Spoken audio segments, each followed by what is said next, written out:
두 번째 시간 수업을 시작하도록 하겠습니다. 딱딱하니 좀 재미가 없죠. 그래도 이 법규라는 게 늘 새로 개정되고 또 없어지고 삭제하고 뭐 이러다가 또 전면 개편 한 번씩 하고 이러는데, 여러분들이 꼭 알아야 될 부분에 대해서만 제가 이렇게 발췌를 해서 하니까 요 그런 부분에 대해서는 꼭 좀 유념을 하고 이렇게 깊이 좀 봐주면 좋겠어요. 이게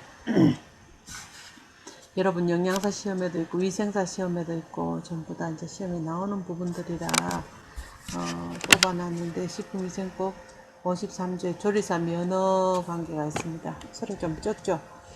조리사가 되리는 자는 국가기술자격법에 따라서 해당 기능 분야의 자격을 얻은 후에 특별자치시장, 특별자치도지사, 시장, 군수, 구청장의 면허를 받아야 한다. 이렇게 해서 이 조리사 면허에 관하여 필요한 사항은 총 보면은 그다음 여기 보면은 시행규칙이에요. 규칙. 시행규칙 제82조에 조리사 면허증을 반납하는 것에 대한 것이 있는데, 조리사가 법 제80조에 따라서 그 면허의 취소 처분을 받은 경우에는 지체 없이 면허증을 특별자치시장이나 특별자치도지사, 시장, 군수, 구청장에게 반드시 반납을 해라. 근데 이에 따르는 결격 사유는 어떤 것인가 하면은 면허가 없다 이렇게 해가지고 요건 반납하고 취소 처분 받은 경우, 요거는 이제 정신건강증진 및 정신질환자 복지 서비스 지원에 관한 법률 이름도 길다, 그죠? 여기 제3조 1호에 따라서 정신질환자, 다만 전문의가 조리사로서 적합하다고 인정하는 경우는 그러하지 아니하지만, 그렇지 않는 경우에는 이렇게 정신질환자는 조리사로서 조리사 면허를 받을 수가 없습니다. 이게 특히나 조리사 같은 경우에 칼이라든가 불을 다루는 것들이 결국 칼이나 불과 같은 것들 흉기가 될 수 있기 때문에 자칫하면은 위험 상황으로 빠뜨릴 수 있어서 안 된다 이렇게 되어 있습니다. 그리고 감염병의 예방 및 관리에 관한 법률 제2조 13호에 따른 감염병 환자, 다만 같은 조 제3호 암호에 있는 B형 간염 환자는 제외한다 이렇게 되어 있습니다.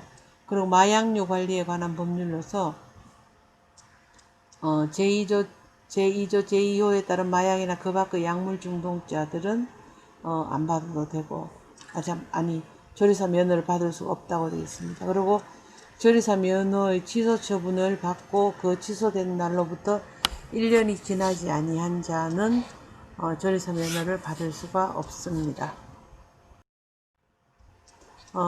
또 조리사 명칭을 사용하는 금지법이 있는데, 조리사가 아니면서 조리사가 아니면 조리사라는 명칭을 사용하지 못한다 이렇게 되어 있습니다. 그 다음 제56조 교육에 관련되는 건데, 식약처장은 식품위생 수준 및 자질의 향상을 위하여 필요한 경우 조리사와 영양사에게 이제 교육을 받을 것을 명할 수 있다 이래 놓고, 조리사의 경우는 보수교육을 포함하고 영양사도 마찬가지입니다. 보수교육도 포함을 합니다. 다만 집단급식소에 종사하는 조리사와 영양사는 2년마다 교육을 받아야 한다. 제1항 1항에 따른 교육의 대상자나 실시기간, 내용 및 방법 등에 관하여 필요한 사항은 총리령으로서 정한다. 그 다음에 식약처장은 1항에 따른 교육 등 업무의 일부를 대통령령으로 정하는 바에 따라서 관계 전문기관이나 단체에 위탁을 해서 교육을 받게 할 수가 있다는 얘기입니다. 이건 전부 다 조리사라든가 영양사에 관계되는 문항입니다. 법조항입니다. 그 다음에 이제 그 시행규칙 제83조 보면은 조리사 및 영양사 교육에 관련되어 있습니다. 그래서 식약처장은 좀 전에 나온 56조 2항에 따라서 식품으로 인해 감염병 예방 및 관리에 관한 법률 제2조에 따라서 감염병이 유행을 한다든가 집단 식중독 발생 및 확산 등의 국민 건강을 해칠 우려가 있다고 인정되는 경우, 또는 시도지사가 국제적인 행사나 대규모 특별행사 등으로 식품위생 수준의 향상이 필요하고 식품위생에 관한 교육의 실시를 요청하는 경우에는 다음 각 호의 어느 하나에 해당하는 조리사나 영양사에게 식약처장이 정하는 시간에 해당 교육을 받을 것을 명할 수가 있다. 이렇게 되어 있습니다. 그래서 이때 교육을 실시하는 기관은 식약처장이 지정한 기관으로 하는데, 여기 보면은 법 51조 1항에 따라 조리사 두어야 되는 적객업소나 조리사 두어야 되는 적객업소는 어디입니까? 보고조리사죠. 그죠? 보고를 지검하는 그런 적객업소. 그 다음에 집단급식소에 종사하는 조리사가 되겠고, 법 52조 1항에 따라서 영양사를 두어야 되는 집단급식소에 종사하는 영양사는 같이 이 영양사 교육을 받아야 된다는 얘기입니다. 그리고 법 51조 제1항 3호에 따른 조리사 면허를 받은 영양사나 영양사가 조리사를 면허를 받은 경우는 영양사 면허를 받은 조리사가 제1항 교육을 이수한 경우에는 해당 조리사 교육과 영양사 교육을 모두 받은 것으로 본다. 무슨 말인가 하면은 영양사가 조리사를 같이 겸하고 있는 경우에는 한 번의 교육을 받으면은 둘 다 받은 걸로 인정을 한다는 얘기입니다. 그 다음에 교육을 받아야 하는 조리사나 영양사가 식약처장이 정하는 질병 치료 등 부득이한 사유로 교육에 참석을 하기 힘든 경우, 어려운 경우에는 교육 교재를 배부하여 이를 익히고 활용함으로써 교육을 가름할 수가 있다. 그래서 교육 교재로만 가지고 활용할 수 있는데, 이런 질병에 걸리면 그 확인증을 제출을 해야 되겠죠. 그죠? 무조건 뭐 질병이 걸렸다고 안 나가는 것이 아니라 이렇게 제출하고 관련 서류라든가 자료를 보내줘야 됩니다. 그 다음에 영양사 및 조리사 및 영양사 교육기관이 있는데, 이 교육기관은 여기 법 56조 1항의 단서에 따른 집단입니다. 즉 급식소에 종사하는 조리사나 영양사에 대한 교육은 식약처장이 식품위생 관련 교육을 목적으로 하는 전문기관 또는 단체 중에서 지정한 기관에서 실시를 하게 되어 있습니다. 그리고 이 교육기관은 다음 각 호의 내용에 대해서 교육을 실시한다 해가지고, 식품위생법령 및 시책입니다. 식품위생법의 어떤 조리 작업장의 어떤 안전 위생에 대한 거, 그냥 청결해야 된다, 정리정돈해야 된다, 소독제를 쓰는 데 있어가지고 허용되는 것을 해야 된다, 조리 도구는 어떠한 것이다, 식품을 검수할 때는 어떠하게 해야 된다, 이런 것들에 대한 것들도 사실 시행 법령에 나옵니다. 이렇게 나오니까 이런 것들을 교육받고, 집단급식의 위생관리, 집단급식소에 있어서 위생관리를 하기 위해서는 들어오는 이렇게 식품을 검수에서부터 시작해가지고 전처리, 그 다음에 조리 과정, 그 다음에 배식 과정, 후처리, 이렇게 잔반 처리라든가 세척 기준. 이 세척을 할 때도 식기가 온도 75도씨에도 1분 이상 소독을 해야 되는 그 다음에 건조를 하고, 이런 것들도 전부 다 여기 관련되어집니다. 그 다음 식중독 예방이라든가 관리를 위한 대책. 식중독을 예방하기 위해서, 그죠? 손을 씻는 방법이라든가, 또 어떤, 그 식중독균을, 하게 스와브 테스트라든가 이런 거 할 때 황색포도상구균이 얼마가 나온다, 얼마 이하가 나와야 된다, 이런 것들에 대한 거, 조리 도구를 취급할 때에 야채 전용으로 쓰던 것을 육류로 쓴다든가 같이 이렇게 교차오염이 되도록 쓰지 않게끔 하는 그런 식중독 예방에 대한 대책이라든가 이런 것들을 전부 다 교육을 받아야 됩니다. 그 다음에 영양사나 조리사의 자질 향상에 관한 사항인데, 자질 어떤 품위를 손상한다든가 이런 부분에 대해서도 안 되겠죠. 그죠? 그런 거를 손상하지 않도록 할 수 있는 그런 교육을 받아야 되겠고, 그 밖에 어떤 식품위생을 위해서 필요한 사항이다. 만약에 먹고 남은 잔반과 같은 것들을 그냥 뒀다 다음에 먹는다든가, 또 단체 급식에서 배식하고 남은 음식을 싸가지고 집으로 가져간다든가 이런 것들도 절대로 철저하게 금하고 있죠. 그래서 그러한 것들도 교육을 받아야 됩니다. 그리고 교육 시간은 6시간으로 하고, 1항에서부터 3항까지에서 규정한 1, 2, 3항입니다. 여기서 규정한 교육 외에도 교육 방법 및 내용 등에 관하여 필요한 사항은 식품의약품안전처장이 정하여 고시할 수가 있습니다. 그래서 여기에 사실은 간단하게 5가지 정도 열이 되지만, 이 안에는 굉장히 많은 양의 내용들이 있습니다. 이거에 대한 건 제가 아마 해썹을 교육할 적에도 사실 여기 또 관련되어지는 것, 여기와 겹쳐져서 여러분들이 준수해야 될 것들이 많이 있으리라고 생각을 합니다.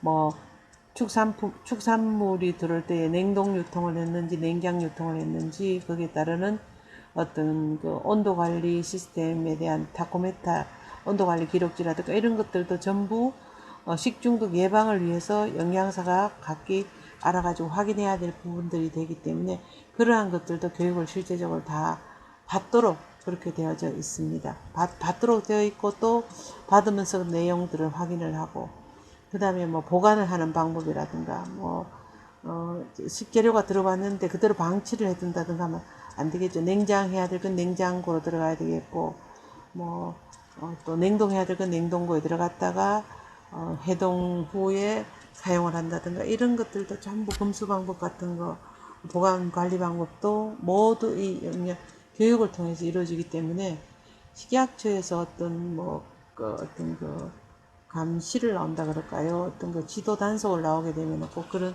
교육을 받았고 교육을 했는 내용에 대한 확인을 아주 중요시 생각하고 이런 교육을 받지 않으면은 헬스하는 경우에도 원 스트라이크 아웃에 걸릴 수 있을 정도로 이건 꼭 받아야 될 부분들이고 이거는 식약처장이 고시를 한다고 되어 있습니다. 그 다음에 이 위생교육에 대한 위탁은 대통령령 시행령으로서 제38조의 교육 위탁이 있는데 식품의약품안전처장은 법 56조 3항에 따라서 조리사나 영양사에 대한 교육 업무를 위탁하려는 경우에는 조리사 및 영양사에 대한 교육을 목적으로 설립된 전문기관이라든가 또는 단체에다가 위탁을 해야 된다. 식약처에서 이렇게 인간에 있는 인정을 한 단체라든가 전문기관이 있습니다. 교육기관이. 그런데 이제 위탁을 해서 교육 위탁을 해서 교육을 실시를 해야 되겠고 또 이 1항에 따라서 교육 업무를 위탁받은 전문기관이라든가 단체는 조리사 및 영양사에 대한 교육을 실시를 하고 교육 이수자 및 교육시간 등 교육 실시 결과를 식약처장에게 보고를 해야 됩니다. 그래서 이런 위탁 교육을 한 확인증을 발부한다든가 수료증도 당연히 이제 발급을 해야 되겠죠. 그죠? 이렇게 한다는 거. 그 다음에 이제 대통령, 이제 시행령이겠죠. 대통령령인데 제80조의 면허 취소와 관련되어지는 겁니다. 이 면허 취소는 이제 조리사 면허 취소인 것 같아요. 여기 보니까. 그럼 식약처장 또는 특별자치시장, 특별도지사, 자치도지사, 시장, 군수, 구청장은 조리사가 다음 각호의 어느 하나에 해당이 되면은 그 면허를 취소를 한다든가 6개월 이내에 그 기간을 정하고 업무 정지를 명할 수가 있다. 단 조리사가 제1호 또는 5호에 해당할 경우에는 면허를 취소해야 된다. 업무 정지를 하는 경우와 면허 취소가 되면 업무 정지가 되면은 다시 6개월이 지나면 업무 복귀를 하면 되는데 만약에 취소가 되면은 면허증을 새로 발급을 받아야 되겠죠. 그죠? 그래서 여기 이제 2016년 2월 3일에 개정이 되어 있는 부분들인데 본다면은 제54조 각 호의 어느 하나에 해당되는 경우 이 54조가 어딘지 제가 봐야 돼. 56조에 따른 위생교육을 받지 않는 경우 54조, 56조, 7조. 그 다음 식중독이나 그 밖의 위생과 관련한 중대한 사고 발생의 직무상의 책임이 있는 경우는 요거는 6개월 동안 업무 정지. 1로 요거는 면허 취소. 그 다음에 5번도 업무 정지 기간 중에 조리사 업무를 하게 되는 경우도 취소입니다. 그 다음에 면허를 타인에게 대여하여 사용하게 한 경우는 어떻게 됩니까? 업무 정지를 할 수 있죠. 그죠? 그래서 2, 3, 4는 업무 정지, 요 1번, 5번은 면허 취소를 합니다. 그래서 면허 취소가 되면은 새로 면허를 받아야 되겠죠. 그리고 1항에 따른 행정처분의 세부 기준은 그 위반 행위의 유형과 위반 정도 등을 고려해서 총리령으로 별도로 시행 규칙으로 정해두었다는 얘기입니다. 그 다음에 이제 그 보칙에 제12장이 보칙에 관한 거고 제13장이 아마 벌칙인가 이러는데 그 보칙 제86조 보면 식중독에 관한 조사 보고가 있습니다. 그래서 이 식중독이 일어나게 되면 어떻게 해야 되느냐. 다음 각호의 어느 하나에 해당하는 자는 지체 없이 관할 특별시장, 자치시장, 시장, 제주특별자치도 설치 및 국제자유도시 조성을 위한 특별법에 따른 행정시장을 포함한다. 이렇게 해서 군수구청장에 보고해야 되고 식중독이 일어나면 보고를 해야 된다는 얘기입니다. 그리고 이 경우 의사나 한의사는 대통령령이 정한 바에 따라서 식중독 환자나 식중독이 의심되는 자의 혈액, 배설물을 보관하는 데에 대한 특별한 조치를 해야 됩니다. 이게 개정이 18년 12월 11일날 개정이 된 얘기죠. 그래서 식중독 환자나 식중독이 의심되는 자를 진단하였거나 그 사체를 검안한 의사나 환자, 한의사들은 바로 행정 뭐라 그럴까요? 행정관처의 지자체장에게 보고를 하게 되어 있습니다. 집단급식소에서 제공하는 식품 등으로 인해 식중독 환자나 식중독으로 의심되는 증세를 보이는 자를 발견한 집단급식소 설치 운영자는 또 마찬가지로 이렇게 보고를 해야 됩니다. 이렇게 구청장에게 그 위에 상위관청 행정 책임자에게 보고를 해야 되겠죠. 그 다음에 특별자치시장 혹은 시장, 군수, 구청장은 1항의 보고를 받은 때에는 이렇게 받을 때에는 지체 없이 그 사실을 식약처장이나 시도지사에게 보고를 하고 그 다음에 대통령령으로 정하는 바에 따라 원인을 조사하고 이게 바로 원인을 조사하는 게 이제 보전식으로서 원인을 조사하겠죠. 그리고 그 결과를 보고해야 한다. 식품의약품안전처장은 이 항에 따른 보고 내용이 국민보건상 중대하다고 인정되는 경우에는 해당 시도지사 또는 시장, 군수, 구청장과 합동으로 원인을 조사할 수가 있다. 물론 안 해도 되겠지만 해야 되겠죠. 식품의약품안전처장은 식중독 발생의 원인을 규명하기 위해서 식중독 의심 환자가 발생한 원인 시설 및에 대한 조사 절차와 시험 검사 등에 대한 필요사항을 정할 수가 있다 해서 이 식중독이 발생을 하면은 바로 이거 발견했는 사람, 집단급식소 설치 운영자, 의사, 한의사 등이 이제 이렇게 그 지자체장에게 보고를 하고 지자체장은 결국은 이렇게 해서 결국은 식약처장이나 시도지사한테까지 보고를 한다고 이렇게 보칙에 규정을 하고 있습니다.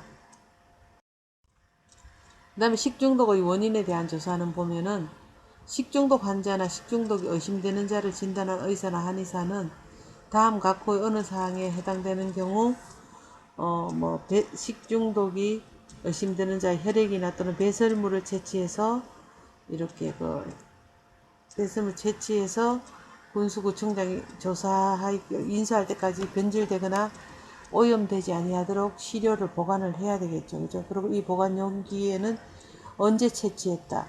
식중독 환자나 의심이 되는 사람의 이름, 채취자 성명을 꼭 표시를 해둬야 된다는 얘기입니다. 구토, 설사 등의 식중독 증세를 보여서 의사, 한의사가 혈액 또는 배설물 보관이 필요하다고 인정한 경우 그 다음에 식중독 환자나 식중독이 의심되는 자 또는 그 보호자가 혈액 또는 배설물의 보관을 요청한 경우 이럴 때는 꼭 이렇게 채취 식중독 환자나 식중독 의심되는 자의 이름, 채취자 이름을 꼭 표시를 해가지고 보관해 둔다. 그 다음에 특별자치시장이나 시장, 군수, 구청장이 해야 될 조사는 다음 각호와 같다. 나오겠죠. 여기 보면은 식중독의 원인이 된 식품 등과 환자 간의 연관성을 확인하기 위해 실시하는 설문조사나 섭취 음식 위험도 조사 혹은 역학적인 조사를 한다. 이건 이제 어떤 뭐라 그럴까요? 보존식으로 놔둔 거라든가 또 원인이 된 음식을 이제 역학 조사를 하겠죠. 식중독 환자나 식중독이 의심되는 자의 혈액, 배설물 또는 식중독 원인이라고 생각되는 식품 등에 대한 미생물학적 혹은 이해학적인 실험에 의한 조사를 하게 됩니다. 그 다음에 식중독의 원인이 된 식품 등의 오염 경로를 찾기 위해서 실시하는 환경조사. 어떤 것이 작업장의 환경인가, 이런, 또 아니면은, 배송해 올 때에 아예 좀 이렇게 신선하지 못한 식품들이었던가, 조리 과정 중에 일어났는가, 조리를 다 하고 배식하기까지 시간이 오래돼서 그동안 미생물이 번식했는가, 이러한 것들에 대한 환경조사를 해야 되겠죠.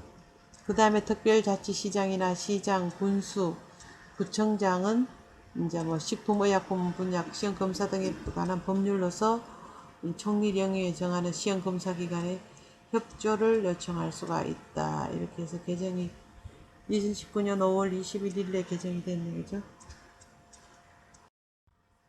그 다음에 이제 시행규칙인데, 식중독 환자나 또는 그 사체에 대한 보고를 하는 것을 의사나 한의사는 꼭 이렇게 보고할 때에 요 사항을 포함을 해야 된다는 얘기입니다. 보고하는 사람의 주소나 성명, 주소하고 및 성명, 엔드죠, 엔드. 그 다음 식중독을 일으키는 환자, 혹은 또 식중독 의심되는 사람, 또는 식중독으로 사망한 사람에 대한 인적사항을 적어야 되겠죠. 의 주소, 여기 있네. 의 주소, 성명, 생년월일 및 사체의 소재지를 적어야 되겠죠. 죽었다면 사체가 되겠죠. 그죠? 식중독으로 사망한 사람, 어디에서 죽었다. 그 다음 식중독의 원인, 그 다음에 발병, 연월일, 언제 발병이 있는가, 또 진단이나 뭐 검사는 언제 했는가, 이러한 것들을 꼭 포함을 해서 보고를 해야 된다는 얘기가 다 적어가지고, 그 다음에 위생법 제86조 2항에 따라 특별자치시장, 시장, 군수, 구청장이 정하는 식중독 발생 보고 및 식중독 조사 결과 보고는 각각 별지 제66호나 67조의 서식에 따른 데가 이렇게 서식이 나와 있으면 거기에 알맞게 이러한 것들을 기록하게 되어 있겠죠. 그죠? 그래서 여기 뭐 보고자 이런 chứng 다 하게 되어 있다는 얘기입니다. 그 다음에 식중독 대책 협의 기구를 설치를 해라. 그래서 시각처장이 식중독 발생을 효율적인 예방 및 확산을 위해서 교육부, 농림축산식품부, 보건복지부, 환경부, 해양수산부, 식품의약품안전처, 시도 등의 유관기관으로부터 구성된 식중독 대책협의기구를 설치 운영을 해야 됩니다. 시각처장은. 그 다음에 1항에 따르는 식중독 대책협의기구의 구성이나 세부적인 운영사항은 대통령령으로서 정해둔다는 얘기입니다. 식중독 대책기구 협의를 항상 설치해서 이제 회의를 하다가 정말 이 식중독이 뭐 이렇게 크게 일어났다든가 하면 그때는 또 뭐 더더욱이나 활발하게 해야 될 거고, 평상시에 이렇게 운영을 해야 된다는 얘기입니다. 그 다음 이거는 뭐 이제 발췌했는데, 식중독 예방을 하기 위한 3대 요령을 해가, 사실 이렇게 함으로 해서 식중독이 많이 발생이 이제 감소되었다는 것이 있는데, 통계치가 있습니다. 그래서 손 씻기, 손을 깨끗이, 손은 요즘 뭐 바이러스 때문에 코로나 바이러스 때문에 아주 깨끗하게 잘 씻죠. 비누로 손을 씻음으로 해가지고 바이러스와 같은 것들이 손에 묻었다 할지라도 이 비누막으로 인해 가지고 뭐라 그럴까요? 쉽게 말하면 호흡을 못 한다 그럴까요? 세포막이 터져서 결국은 그 3일 된다 해서 비누로 깨끗이 씻고, 물론 그 다음에 이제 뭐 비누로 씻고 난 다음에 말리고 소독하고 하는 그런 경우. 그 다음 음식물은 충분히 익혀 먹는데, 여기 육류 같은 게 75도씨에서 75도라는 것은 중심 온도가 75도라는 얘기입니다. 겉이 아니라 그 중심 온도가 75도씨에서 1분 이상 이제 있을 때에 웬만한 또 균은 죽고, 폐류와 조개류 종류는 85도씨에서 1분 이상 이제 끓이게 이렇게 익히게 됩니다. 그러면은 그게 다 중심 온도를 기준으로 하게 됩니다. 식품이 이렇게 열이 바로 닿는 부분은 온도가 높잖아요. 그죠? 근데 중심에까지 열이 전달되는데 시간이 걸리니까 이 중심 온도의 온도를 75도, 85도로 규정을 이렇게 정해놓고 있습니다. 그 다음에 이제 끓여 먹기인데, 물을 이제 팔팔 끓여서 먹어라. 이렇게 해서 뭐 수인성 전염병뿐만이 아니라 물을 끓여서 뭐 식혀 먹는다든가, 또 아무래가지고 웬만한 미생물들은 또 생물학적인 위해가 되는 그런 식중독균들은 3일이 되겠죠. 그죠? 그래서 그러한 것들 때문에 이 식중독 예방 3대 요령이라가 식약처에서 이렇게 이런 그 뭐라 그럴까요? 그 포스터라 그러나요? 이렇게 붙이는 거를 갖다가 다 단체급식에도 집단급식에 주고 또 뭐 제조가공업체에도 주고 배포를 하는 걸로 이렇게 나와 있습니다. 그래서 식중독은 또 뭐 식품 자체 온도 관리를 해줘야 되겠고 또 가열 시간이 필요하겠고 그죠? 그 다음에 취급하는 사람의 개인 위생이 필요하겠고 작업장의 위생이 필요하겠고 또 원료 자체가 오염이 되지 않아야 될 것 같고 배식해가지고 먹을 사람들한테 배식할 때까지 어떤 조리된 것이 빠른 시간 내에 보통 2시간 이내에 배식을 해서 모두 이제 그 배식이 완료되도록 하는 그러한 어떤 그 세부적인 기준들이 있습니다. 그걸 잘 지켜줌으로 해가지고 식중독이 이제 예방이 된다 이렇게 되어져 있죠, 그죠? 그래서 1학은 여러분들이 아마 익히 많이 봐왔을 겁니다. 여기까지 일단은 두 번째 시간 강의를 하고 한 공지를 제가 드리겠는데 아마 이거 여러분들 내일 이제 수업을 듣고 나면은 아마도 뭐 다음 주가 되면은 10월 1일 추석이 될 거예요. 추석에는 강의를 들을 수가 없으니까 휴강이 되겠고 이 휴강에 대한 것은 이제 12월 둘째 주인가 그때 아마 이거를 이제 보강을 하게 되어져 있습니다. 그래서 10월 1일 수업은 없는 것은 제가 미리 공지를 하겠고 다음 시간에도 다시 또 공지를 해드리도록 하겠습니다. 수고 많으셨습니다.